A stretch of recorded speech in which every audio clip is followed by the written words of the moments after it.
Thanks for staying with us. There has been a lot of debate over mandatory masks at last night's Baraboo City Council meeting. The public was invited to speak in favor of or against it. One woman said she is a survivor of sexual assault and was opposed to it. Here's her reasoning.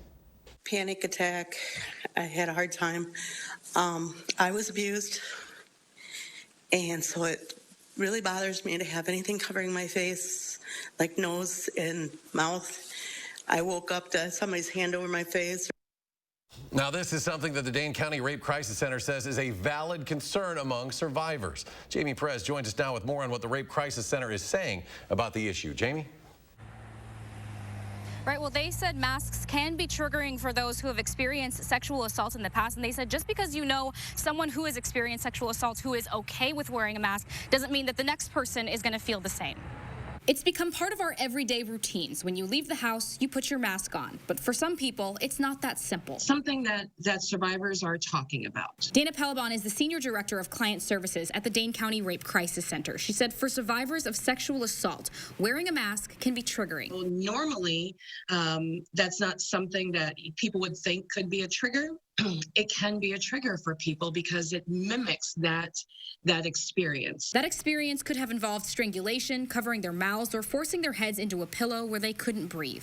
How trauma works is anything can bring up something that is reminiscent of the trauma that happened to you. So wearing a mask can be problematic for some survivors just because of their experience in the past with what happened with their assault and their inability to breathe during that assault. Pelabon said the internet shaming is placing an additional barrier on those who have personal reasons that may not be visible to everyone who sees them without a mask on in public. With the proliferation of how shaming is working on the internet, especially, it is a barrier to then go out to a store knowing that you may not be able to wear a mask in the same way, knowing that you may be confronted by people. She said survivors are dealing with it in different ways, including not leaving the house, getting friends and family to do their shopping for them, and those who are just isolating. Pelabon said survivors are aware of the health and safety concerns that come from not wearing a mask, but asked that people leave the enforcement up to those who are making the rules. To not confront people who don't have masks on. That's not your job. If there is a store that's requiring it, allow the store to take care of it.